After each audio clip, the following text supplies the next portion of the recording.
जी, कैसे हैं आप स्टूडेंट्स? मुझे उम्मीद है कि आप ठीक होंगे, अच्छे से होंगे। जैसा कि आपको पता है कि हम एनसीईआरटी की जो लेक्चर सीरीज़ है जिसका हमने नाम दिया है वन शॉट, तो इसमें हम क्या करते हैं, जो एनसीईआरटी है उसको हम लाइन बाय लाइन पढ़ने की कोशिश कर रहे हैं, लाइन बाय लाइन एक्सप्लेन करने की मैं कोशिश कर रहा हूँ ताकि आपको जो अपनी एनसीईआरटी है वो आसानी से समझ में आ सके। तो जो चैप्टर हम पढ़ रहे हैं दैट इज़ प्लांट किंगडम।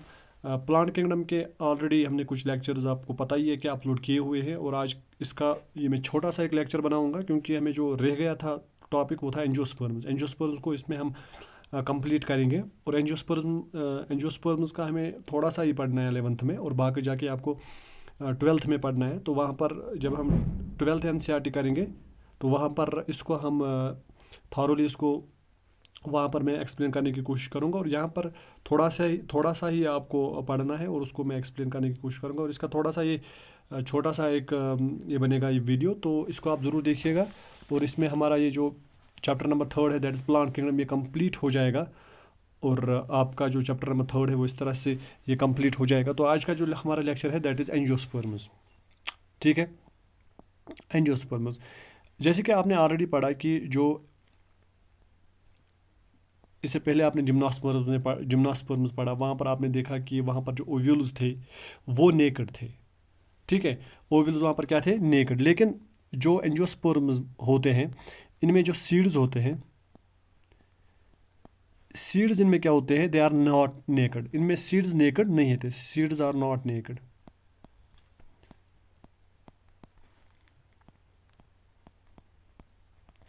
ठीक है, ये जो वर्ड एंजियोस्पर्म है ये निकला है ग्रीक वर्ड से। ठीक है, जिसकी मीनिंग है कंटेनर। ठीक है, यानी यहाँ पर मतलब ये है कि कोई ऐसी चीज़ जिसमें क्या होंगे, सीड्स होंगे। ठीक है, उसको हम कंटेनर कहेंगे। यानी एंजियोस्पर्म्स वो प्लांट्स होते हैं जिनमें सीड्स किसी कंटेनर में प्रेजेंट होते हैं। कंटेनर क्या है यहाँ पर, कंटेनर यहाँ पर फ्लावर है। ठीक है, तो ठीक है, फ्लावर जो आगे जाके फ्रूट बनाता है, ठीक है, उस फ्रूट में क्या होते हैं, सीड्स एनक्लोज्ड होते हैं।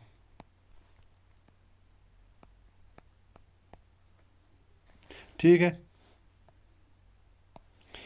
तो ये जो सीड्स है किस में इनक्लोज होंगे, एंजियोस्पर्म्स में। इनमें जो ये सीड्स होते हैं ये एनक्लोज्ड होते हैं with in the fruits. Fruits में ये एनक्लोज होते हैं। ठीक है, जब फ्लावर आगे जाके डेवलपमेंट में फ्रूट बनाएगा तो फ्रूट में ये सीड्स एनक्लोज होते हैं। ठीक है, तो यहाँ पर कुछ एग्जांपल्स भी हम लेंगे। For example वल्फिया। वल्फिया क्या है, इट इज़ स्मॉलेस्ट एंजियोस्पर्म।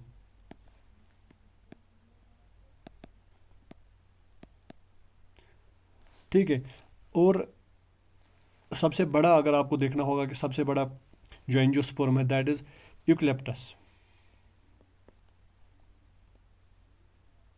जो आपके एनसीईआरटी में दिया गया है। ठीक है, इसकी जो हाइट है वो तकरीबन 100 मीटर्स तक जा सकता है। ठीक है, सो ये हमने ऑलरेडी पढ़ा है इससे पहले भी।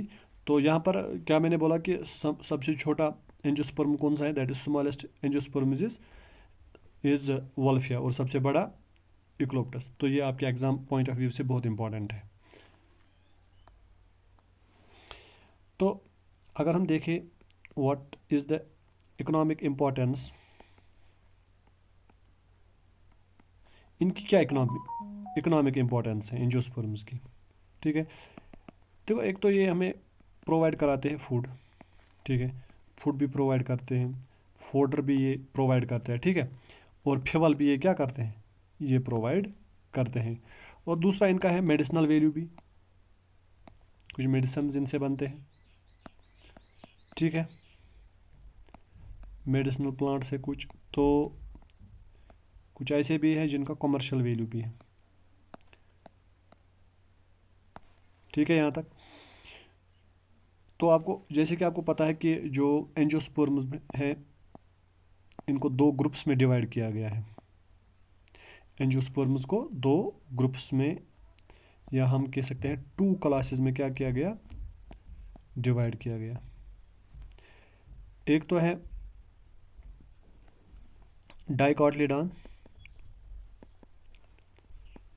डाइकोटिलीडॉन्स और दूसरा होता है जिसको हम मोनोकोटिलीडॉन्स कहते हैं। ठीक है, अब ये जो डाइकोटिलीडॉनस प्लांट्स होते हैं ये क्या होते हैं, इसको हम पढ़ेंगे।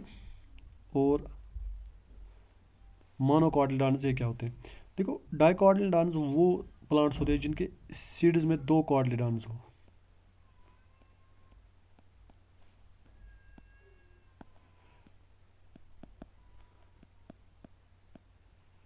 और मोनोकोटिलीडॉन्स क्या होता है, वो सीड्स जिनके पास एक ही कोटिलीडॉन हो। ये हमें आगे जाके जब हम फ्लावर का स्ट्रक्चर पढ़ेंगे वहाँ पर, या सीड का स्ट्रक्चर पढ़ेंगे वहाँ पर हमें ये पढ़ना है।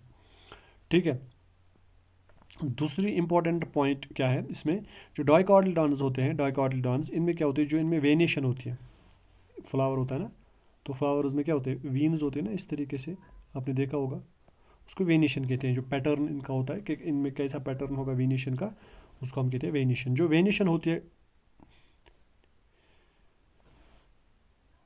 जो वेनिएशन होती है डाइकोटिलीडॉन्स में, वो वेनिएशन इनमें होती है रेटिकुलेट। एक मिनट, जी बिल्कुल, जो इनमें वेनिएशन होती है दैट इज रेटिकुलेट।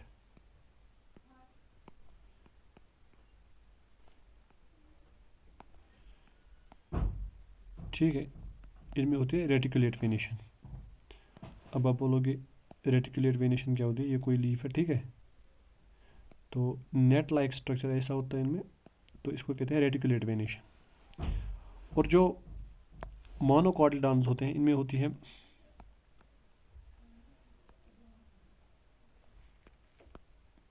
पैरेलल वेनिएशन। ठीक है, तो फॉर एग्जांपल ये कोई लीफ है, इसमें जो वेनिएशन है वो इस तरीके की हो सकती है, इसको कहते हैं पैरेलल वेनिएशन, जैसे कि आपने मेज़ में देखा होगा। ठीक है, पैरेलल वेनिएशन। तो इस तरह से क्या होता है, जो हमारी किंगडम, प्लांट किंगडम था, वो हमने कंप्लीट किया है। और अब हम नेक्स्ट चैप्टर जो है उसको कंटिन्यू करेंगे। इसके बाद जो हमारा लेक्चर रहेगा वो एनिमल किंगडम से होगा।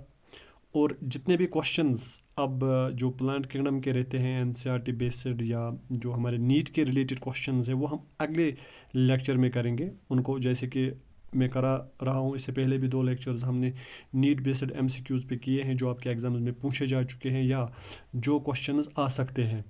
ठीक है, तो उनको मैं अगले लेक्चर में वो आपको मैं प्रोवाइड करूँगा। ठीक है, लेकिन इंपॉर्टेंट यहाँ पर क्या है, आप साथ साथ जो है रिवाइज़ करते रहिए, ताकि जो आपकी नीट रिलेटेड जो आपकी तैयारी चल रही है वो अप टू डेट रहे। ठीक है, और कोई पॉइंट ऐसा भी है जो हम एमसीक्यूज़ के ज़रिए मैं आपको एक्सप्लेन करूँगा, उसको भी आपको नोट करना है, क्योंकि क्वेश्चंस किसी भी डायमेंशन में आ सकते हैं, किसी भी डायमेंशन से पूछे जा सकते हैं। ठीक है, इसलिए आपको ब्रॉड माइंडेड रहना है और ये जो चीज़ें हैं इनको नोट डाउन करना है। ठीक है, तो आपको कैसा लग रहा है ये जो लेक्चर सीरीज़ है, कैसी आपको लग रही है, आप इसके लिए कमेंट कीजिए। ठीक है, और इस चैनल को लाइक और शेयर कीजिए, और जो नोटिफिकेशन बटन है उसको प्रेस कीजिए ताकि आपको नोटिफिकेशन मिलती रहे। तो आज के लेक्चर में बस इतना ही, दीजिए इजाज़त, शुक्रिया।